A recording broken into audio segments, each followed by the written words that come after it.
A chuva caía como lâminas afiadas sobre o cemitério de Lisboa, e João sentiu o peso do caixão descendo à terra como se fosse o seu próprio coração sendo enterrado vivo. Ele apertou a mão de Miguel, o único que ousava ficar ao seu lado naquele mar de olhares acusadores da família, mas quando o último punhado de terra acertou a tampa, uma voz rouca ecoou do nada: o diário do avô. Ele o deixou para você, João. Escondido na velha casa de Sintra. As palavras da tia mais velha, dita com um tremor que não era de tristeza, mas de medo, rasgaram o silêncio como um raio, e João soube, naquele instante, que o luto acabara de se transformar em uma caçada implacável por verdades que ninguém queria desenterrar. João correu pela autoestrada encharcada, o para-brisas do carro antigo do avô limpando as gotas com um gemido ritmado, enquanto Miguel, no banco do passageiro, folheava nervosamente as páginas iniciais do diário amarelado que haviam resgatado da estante poeirenta da casa em Sintra. A mansão, com suas torres góticas e jardins labirínticos, parecia um castelo assombrado por fantasmas que o avô, Manuel, havia enfocado em suas confissões secretas. Meu amor, se você ler isso um dia, saiba que eu vivi 2 vidas, começava a primeira entrada, datada de 1958, e João pisou no freio com tanta força que o carro derrapou na curva, parando à beira do precipício que dava para o Atlântico furioso. 2 vidas. O que isso significa? Murmurou Miguel, os olhos castanhos arregalados, mas João só conseguiu sussurrar: significa que minha família inteira é uma mentira construída sobre o silêncio dele.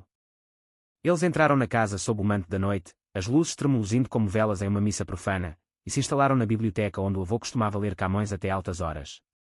João abriu o diário com mãos trêmulas, o cheiro de couro velho misturando-se ao aroma salgado do mar que invadia pelas janelas entreabertas. Miguel preparou um chá de hortelã, o vapor subindo como fumaça de um incenso que invocava espíritos, e sentou-se ao lado dele no sofá de veludo desgastado. Lê em voz alta, pediu Miguel, sua voz um bálsamo contra o caos que se avizinhava, e João obedeceu, as palavras fluindo como um rio represado finalmente livre. Lisboa, 1962. Hoje, encontrei novamente no Chiado, sob a estátua de Dom Pedro IV. Seu nome é António, um pintor com olhos que capturam o azul do Tejo e a dor de quem ama no escuro. Nós nos beijamos atrás da sé, e pela primeira vez, senti que minha alma não era uma prisão. As revelações caíam como pedras em um lago sereno, criando ondas que ameaçavam afogar João em perguntas sem resposta. O avô, o patriarca rígido que comandava as refeições de domingo com punho de ferro, havia sido um homem que amava outro homem em segredo, escondendo sua essência atrás de um casamento arranjado e 3 filhos que cresceram acreditando em uma fachada de normalidade. João pausou na leitura, o coração martelando contra as costelas, e olhou para Miguel, cujo rosto, iluminado pela luz fraca da lareira, carregava a mesma vulnerabilidade que ele próprio sentia. Meu pai sempre disse que o avô era um santo por aguentar a avó, mas agora... Agora eu vejo que ele era um mártir de um amor proibido. Miguel estendeu a mão, traçando os nós dos dedos de João com uma delicadeza que contrastava com a brutalidade das confissões. E você? Como isso te afeta, amor? Você, que já lutou tanto pela gente. A família de João, os Silvas, era um clã enraizado em Lisboa como as raízes de uma oliveira centenária, com ramificações que se estendiam até o Alentejo, onde a avó havia nascido em uma vila de cortiços brancos. Eles se reuniam todo Natal na casa de Belém, com pastéis de nata e fado ao fundo, mas por trás das risadas forçadas, corria um rio subterrâneo de silêncio sobre temas que ninguém tocava, o divórcio do tio mais novo, a solteirice eterna da prima Isabel, e, claro, a fase de João, como o pai a chamava com um riso amarelo.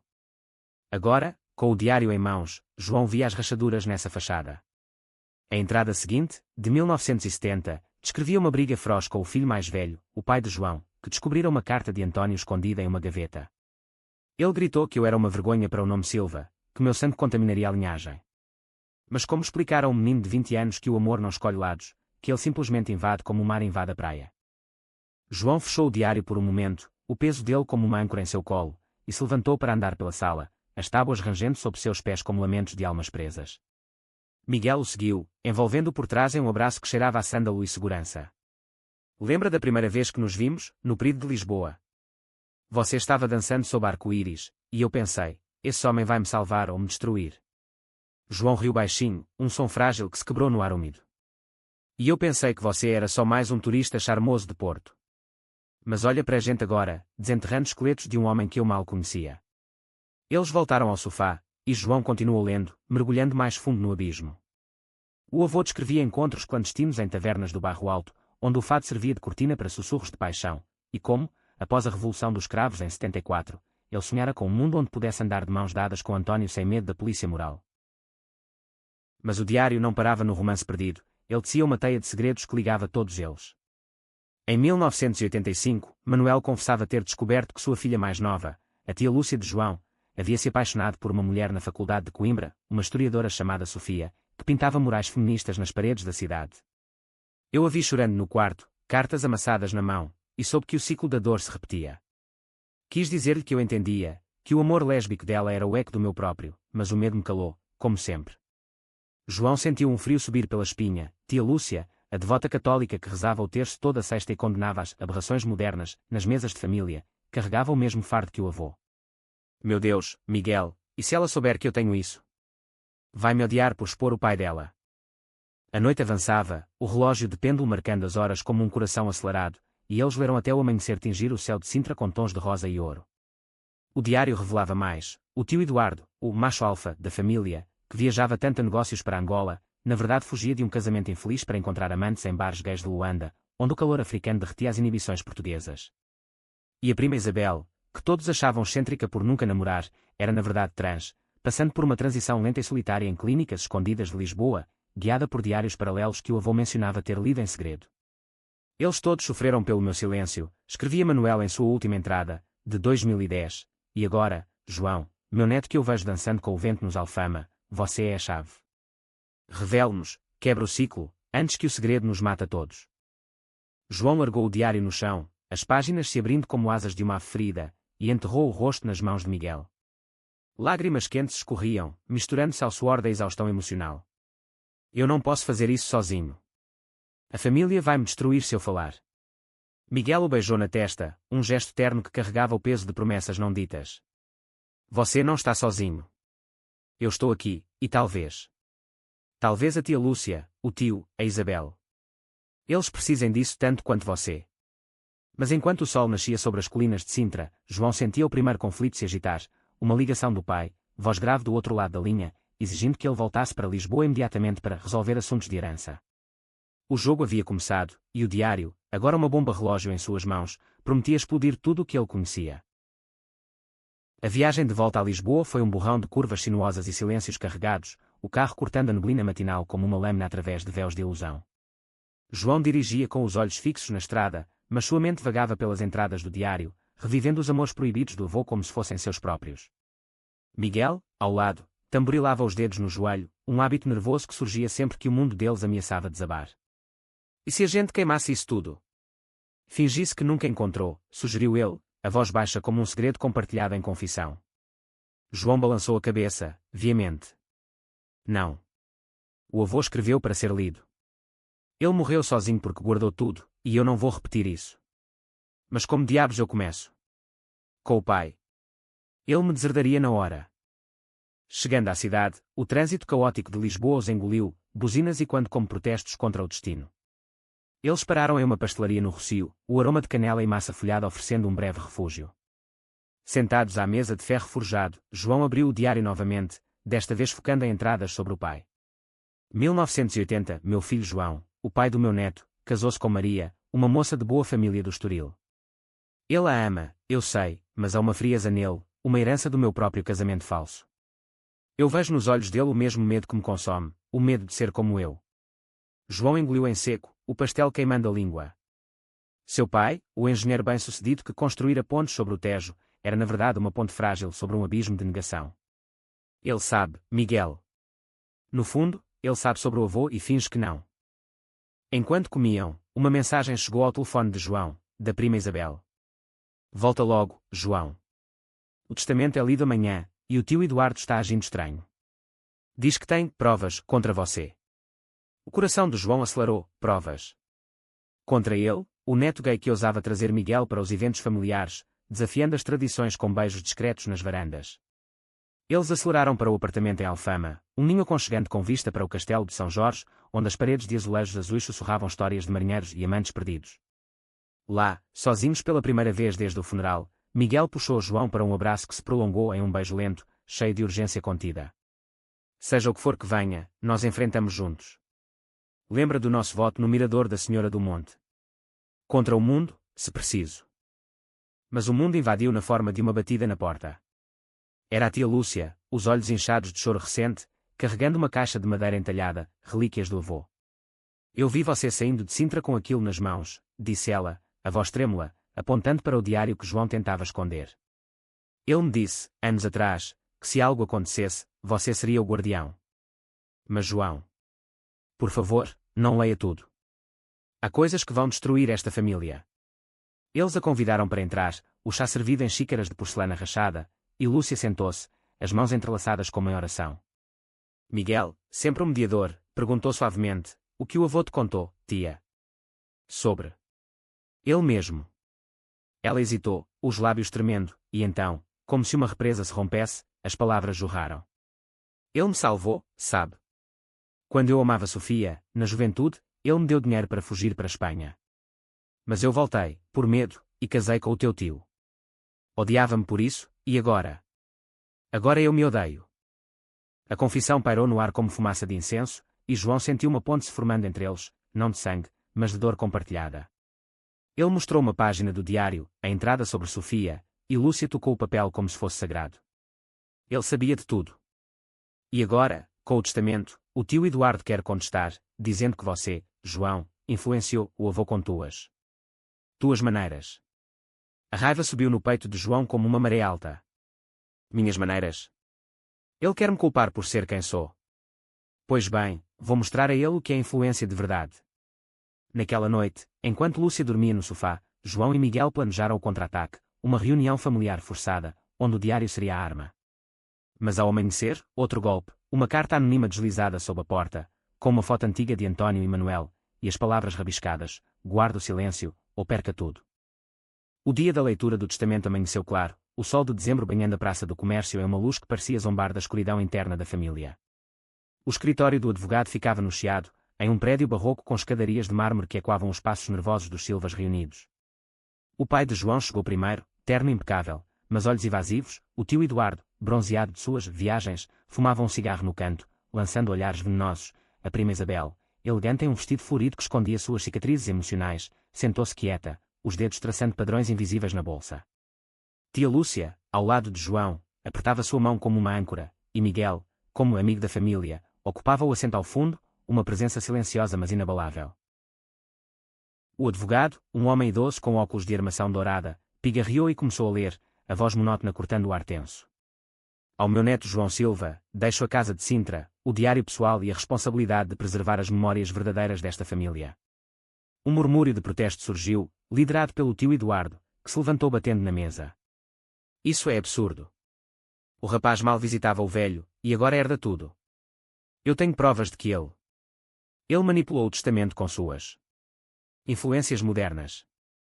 O pai de João assentiu, o rosto endurecido. Pai, isso não pode ser.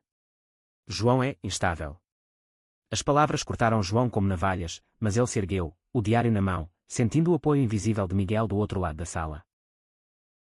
Instável? Vocês falam de mim como se eu fosse uma doença, mas e o avô? E os segredos que ele carregou por décadas? Ele abriu o diário na página da carta descoberta pelo pai, lendo em voz alta as acusações ecoadas agora contra ele. O silêncio caiu como uma cortina pesada, o tio Eduardo empalidecendo, a prima Isabel cobrindo a boca com a mão. Tia Lúcia, com lágrimas nos olhos, acrescentou, ele sabia de todos nós, Eduardo. Dos teus fins de semana em Luanda, das tuas desculpas para a mulher. O tio gaguejou, o cigarro caindo no chão, e pela primeira vez, João viu o medo genuíno em seus olhos, não raiva, mas pavor de ser visto. O advogado interveio, declarando a leitura encerrada, mas o dano estava feito, a família se fragmentara ali, nas palavras do avô morto. Saindo do escritório, João e Miguel caminharam pelo Chiado, o burburinho dos turistas um contraste cruel com o caos interno. Você foi corajoso, murmurou Miguel, entrelaçando os dedos nos dele, um gesto público que outrora os aterrorizava. Mas João balançou a cabeça. Não foi coragem. Foi raiva. E agora, o tio vai revidar. Aquela carta anônima. Foi ele. Eles pararam em uma cafeteria com vista para a estátua, pedindo cafés fortes, e João confidenciou o medo crescente. E se isso afaste você de mim? Essa loucura toda. Miguel sorriu, um sorriso que iluminava as sombras. Afasta. João, isso nos une mais. Como o avô e António, nós somos a prova de que o amor sobrevive às tempestades. Mas a tempestade se intensificou naquela tarde. Uma ligação do pai, venha à casa esta noite. Sozinho. Precisamos conversar sobre. Isso. O tom era conciliador, mas João sentiu o gancho por trás. Deixando Miguel no apartamento, ele dirigiu até Belém, o mosteiro dos Jerónimos erguendo-se como um guardião silencioso ao fundo. A casa familiar, uma vila branca com jardim de buganvílias, parecia menor agora, sufocante. O pai o recebeu na sala de jantar, garrafa de porto aberta, os olhos vermelhos de quem havia chorado ou bebido, talvez ambos. Senta, filho. Eu li aquela página que você mencionou. Sobre mim e o teu avô. João sentou-se, o coração em disparo. Então você lembra? Da carta, da briga. O pai assentiu, servindo o vinho com mãos trêmulas. Eu era jovem, furioso. Achava que ele estava destruindo a família. Mas agora, vendo você com Miguel, eu entendo um pouco. Não todo, mas um pouco. Era o mais próximo de uma confissão que João jamais imaginara, e por um momento, o ar se aliviou. Mas então, a porta se abriu, e o tio Eduardo entrou, rosto contorcido de fúria, agitando uma pilha de papéis. Vocês acham que isso acaba aqui? Eu tenho advogados, e vou provar que o testamento é falso. A discussão explodiu, vozes ecoando pelas paredes, acusações voando como flechas, o tio gritando sobre traições africanas, o pai defendendo fracamente, João brandindo o diário como um escudo. No clímax, Isabel irrompeu na sala, vinda de um quarto adjacente onde se escondia. Parem. Eu sou trans, e o avô sabia. Ele me apoiou em silêncio, pagando terapias que ninguém mais faria. Se vocês destruírem João, destroem a mim também. O silêncio que se seguiu foi ensurdecedor, o tio Eduardo recuando como se atingido, o pai cobrindo o rosto. Isabel, pela primeira vez, contou sua história, os anos de disforia, as noites em claro em clínicas de Lisboa, o amor não correspondido por uma colega de trabalho que havia como amiga. João a abraçou, sentindo o laço de sangue se transformar em algo mais forte, empatia forjada no fogo da revelação. O tio, derrotado, murmurou, Eu também tenho medos. Em Angola, eu me perco em braços errados porque não sei amar aqui. Era o começo de uma trégua frágil, mas real, e quando João saiu para a noite estrelada de Belém, ligou para Miguel, eles estão quebrando, amor. Mas talvez, só talvez, possamos reconstruir. Os dias seguintes foram um turbilhão de telefonemas sussurrados e encontros clandestinos, como se a família inteira tivesse acordado de um coma coletivo de negação. João e Miguel transformaram o apartamento em Alfama em um quartel-general improvisado, mapas mentais rabiscados em guardanapos sobre como revelar o diário sem causar um colapso total. Tia Lúcia aparecia diariamente, trazendo pratos de bacalhau à brás como ofrendas de paz, e contava mais sobre Sofia, como elas se conheceram em uma manifestação estudantil em Coimbra, mãos unidas contra o regime, corações batendo ao ritmo de hinos proibidos. Ela era fogo, João. Mas o medo de sermos descobertas nos separou. Eu casei para me esconder, e agora me pergunto se valia a pena. Seus olhos, outrora frios como o mármore de uma igreja, agora brilhavam com um arrependimento que humanizava sua silhueta austera. Isabel, por sua vez, tornou-se uma aliada feroz, convidando João para um passeio pelo Jardim Botânico de Lisboa, onde as palmeiras altas sussurravam segredos ao vento. O avô me deu o primeiro frasco de hormonios, confessou ela, colhendo uma flor de hibisco e girando-a entre os dedos. Ele disse, seja quem você é, minha menina. O mundo vai tentar te moldar, mas você é a argila que se refaz. João sentiu um nó na garganta, o avô, que ele via como um tirano distante, havia sido um farol para os marginalizados da família. E o tio? Ele vai ceder. Isabel riu, um som leve como plumas. Eduardo é um pavão, mas pavões mudam de cor sob pressão. Ele me ligou ontem, pedindo conselhos sobre... Bem, sobre ser visto de verdade. Enquanto isso, Miguel mergulhava no diário por conta própria, decifrando entradas em código, datas invertidas, nomes trocados por flores do Tejo. Ele descobriu uma rede de cartas escondidas em um compartimento secreto da capa, endereçadas a António, que havia morrido jovem de uma doença não nomeada, provavelmente AIDS nos anos 80. O avô escreveu poemas, João. Não confissões secas, mas versos que fariam pessoa curar. Eles leram juntos à noite, deitados na cama com vista para os telhados vermelhos de Alfama, as palavras fluindo como um fado melancólico. Um poema em particular tocou João profundamente, no teu peito, o Tejo encontra o mar, e eu, náufrago, aprendo a nadar, sem correntes, sem medo de afundar. Lágrimas umedeceram o travesseiro, e Miguel sussurrou, isso é nós, amor. Nós somos o mar que ele nunca navegou livre. Mas o conflito escalou quando o pai de João marcou um jantar reconciliatório na casa de Belém. A mesa estava posta com porcelana fina, velas tremuluzindo, mas o ar carregava o cheiro de pólvora prestes a explodir. Todos estavam presentes, Lúcia, Eduardo, Isabel, e até a mãe de João, silenciosa como sempre, os olhos dardejando entre os pratos. O pai ergueu a taça de vinho. Pela família. Pelas verdades que doem, mas curam. João, sentado ao lado de Miguel, convidado pela primeira vez como parceiro, sentiu o peso do momento. Ele tirou o diário da bolsa, colocando-o no centro da mesa como um talismã. Pela verdade do avô. Ele amava um homem chamado António, e isso não o tornava menor. Pelo contrário, o tornava humano. O tio Eduardo engasgou com o vinho, tossindo violentamente, enquanto Isabela sentia em apoio.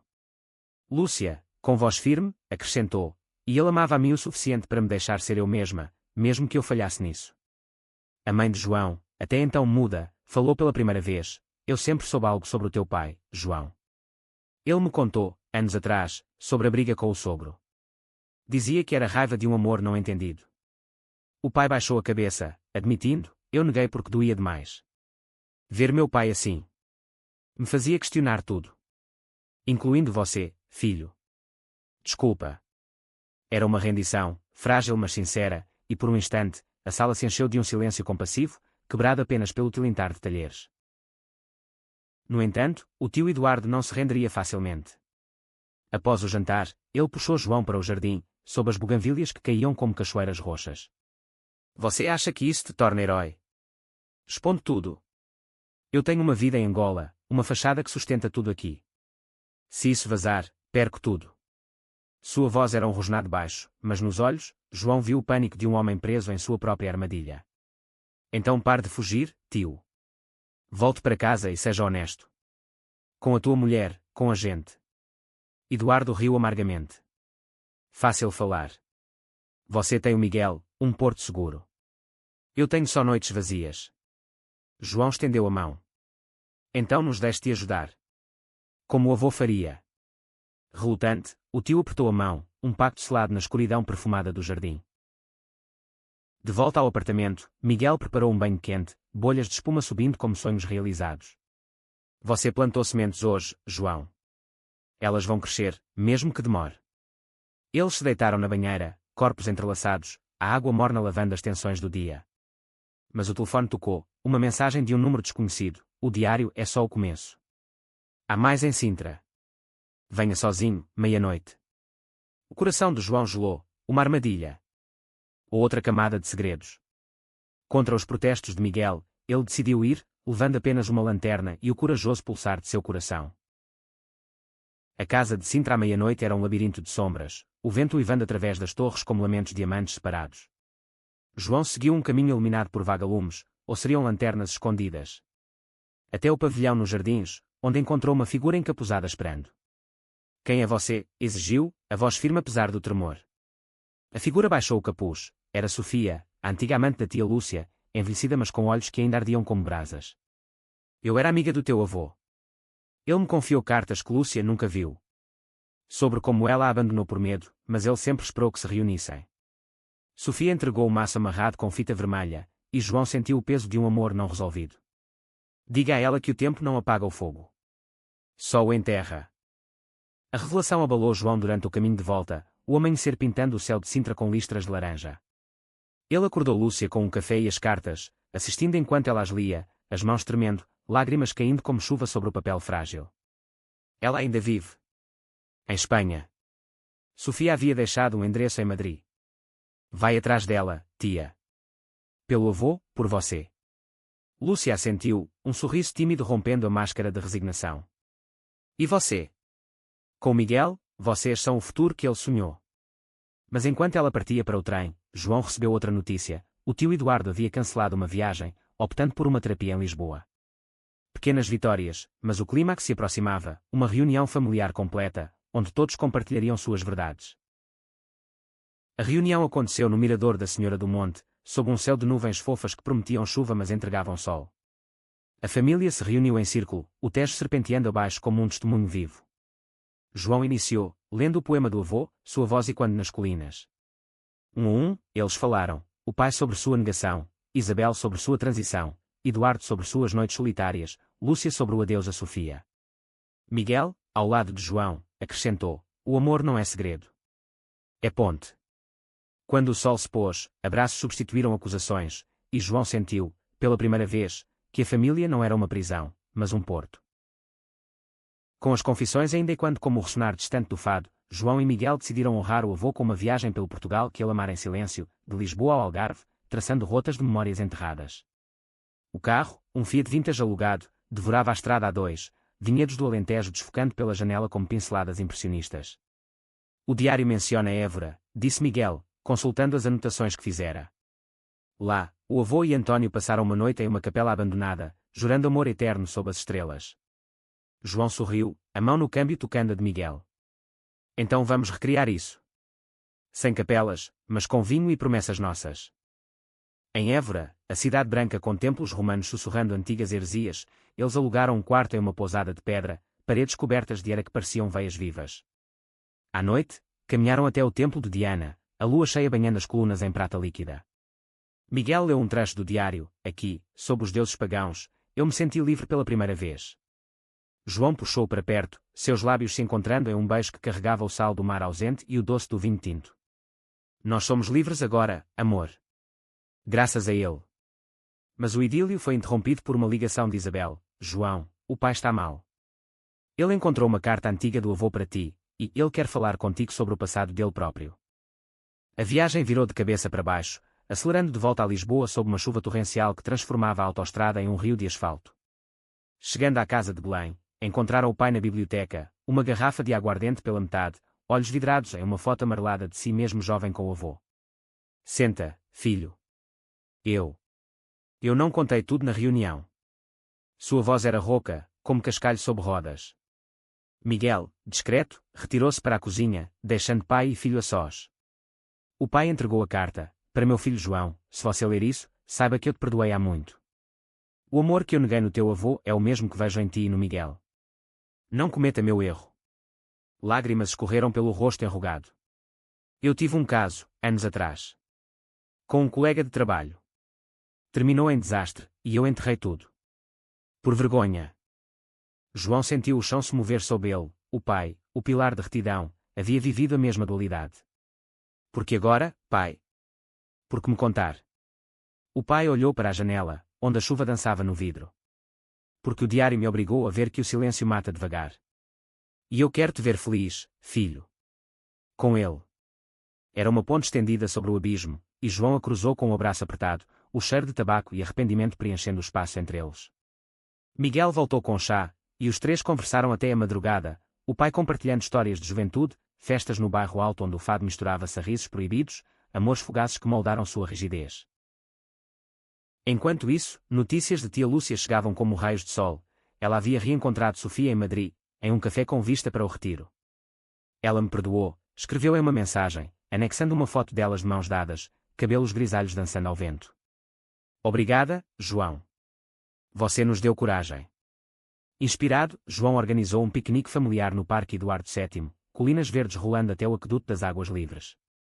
Eduardo apareceu com a esposa, pela primeira vez sem a máscara de viajante. Ela, surpresa mas compassiva, segurava sua mão enquanto ele admitia: eu atraí com homens, mas te amo de verdade.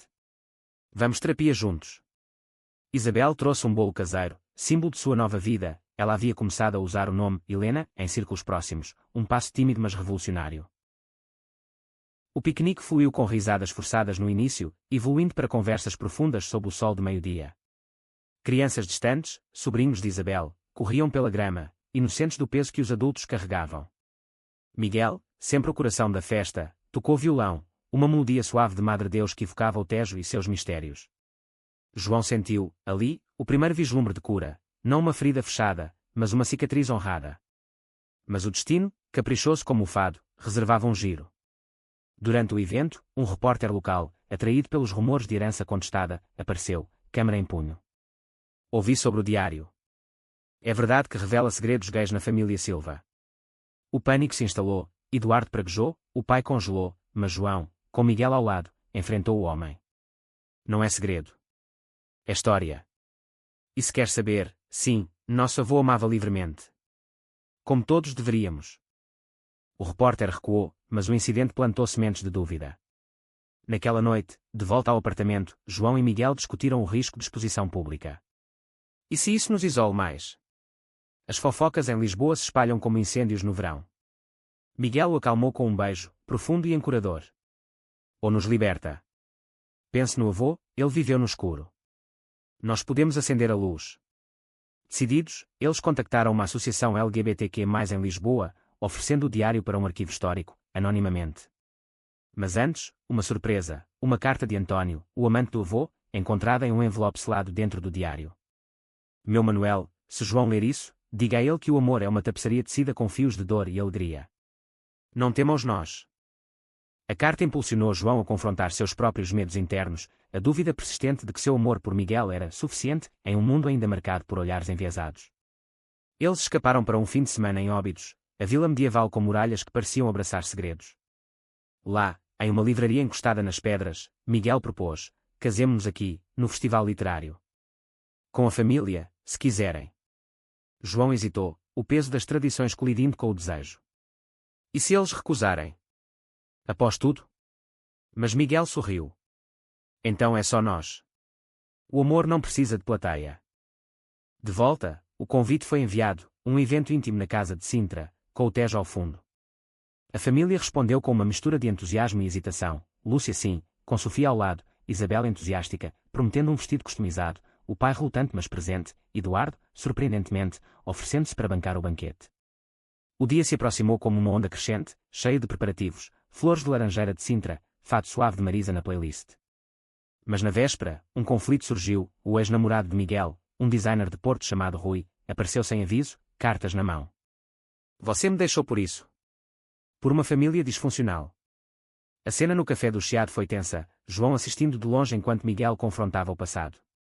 Rui, foi real, mas acabou. João é meu futuro.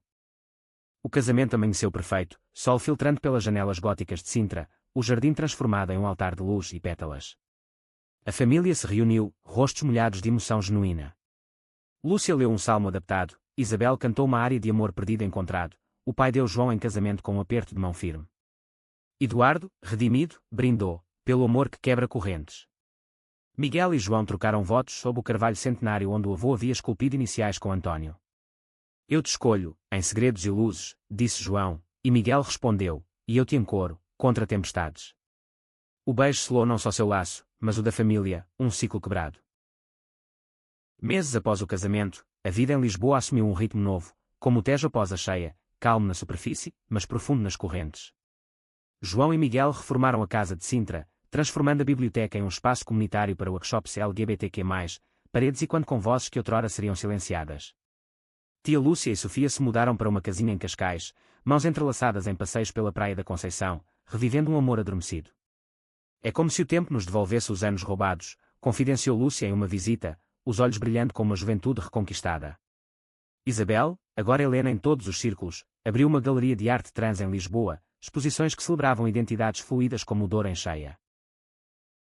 O pai de João, ainda lutando com suas sombras, começou terapia com um grupo de homens gays mais velhos, encontros em um centro discreto no Príncipe Real, é humilhante, mas libertador, admitiu ele uma noite, durante um jantar familiar ampliado. O tio Eduardo, divorciado mas em paz, viajava agora com a família, explorando as praias do Algarve sem fugas secretas. Eu aprendi que casa não é só paredes, mas corações abertos, disse, erguendo uma taça de vinho verde. As refeições de domingo, outrora tensas, fluíam com histórias, não de fachadas, mas de verdades nuas, risadas pontuando as lágrimas. Mas a paz era frágil, e o conflito ressurgiu em uma forma inesperada, um livro. Um editor, amigo do repórter do piquenique, contatou João com uma proposta, publicar o diário anonimamente, como crônicas de um amor escondido no Tejo. Seria um testemunho poderoso para a comunidade, argumentou o homem, olhos ávidos por best-sellers. João hesitou, consultando a família em uma reunião tensa no Mirador da Graça. É expor o avô ao mundo. Ele escreveu para nós, não para prateleiras. Helena defendeu, ele sonhou com liberdade. Isso é liberdade. O pai, voz trêmula, contrapôs, e a privacidade? Nós mal nos curamos. O debate se estendeu pela noite, estrelas testemunhando o dilema, até Miguel propor um meio-termo, editar, proteger nomes, focar na essência emocional. Enquanto decidiam, um golpe pessoal atingiu, Miguel recebeu uma oferta de emprego em Londres, uma agência de design que prometia estabilidade financeira. É uma chance, João. Para nós, para uma vida sem apertos. mas a ideia de separação, mesmo temporária, reabriu feridas. João, caminhando sozinho pelo Tejo à meia-noite, sentiu o pânico subir como névoa. E se a distância nos mudar? Como o avô e António, separados pelo silêncio. Ele confidenciou a Helena, que o levou a um terapeuta especializado em casais queer. Nas sessões, eles desenterraram inseguranças, o medo de João de abandono, enraizado na negação familiar, a culpa de Miguel por priorizar carreira sobre raízes. A decisão sobre o livro veio em um dia de tempestade, raios cortando o céu sobre Sintra como veias expostas. Reunidos na Casa Reformada, eles votaram, publicar, mas com pseudonimos e um prefácio de João sobre cura geracional. O lançamento foi em uma livraria no Chiado, lotada de rostos curiosos e aliados. João leu o primeiro capítulo, voz firme quando as palavras do avô, e o aplauso foi como uma onda quebrando, catártica, renovadora. Mas após o evento, um homem idoso se aproximou. Eu conheci António. Fui amante dele após Manuel. O diário. Ele teria orgulho. A revelação abalou João, outro fio na tapeçaria, provando que o amor do avô ecoava além da morte. Com o livro ganhando tração, convites para palestras choveram, em Porto, Coimbra, até Faro. João e Miguel viajavam juntos, transformando turnês em aventuras, noites em hotéis com vista para o Atlântico, dias compartilhando histórias que inspiravam outros a saírem do armário. Em uma palestra em Évora, uma jovem lésbica se aproximou. Meu pai é como o teu avô era. Obrigada por mostrar que há esperança. Lágrimas nos olhos, João a abraçou, sentindo o legado se multiplicar. Mas o sucesso trouxe inveja, fofocas online acusavam a família de explorar tragédia por fama, e o tio Eduardo recebeu ameaças anônimas de ex-colegas em Angola.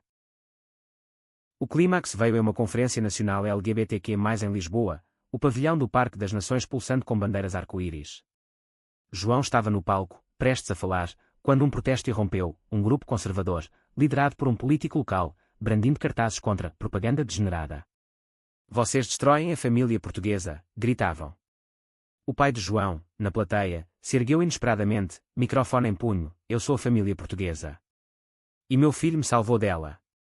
O aplauso abafou os gritos, e Helena juntou-se, contando sua jornada trans, enquanto Lúcia e Sofia beijavam-se publicamente pela primeira vez.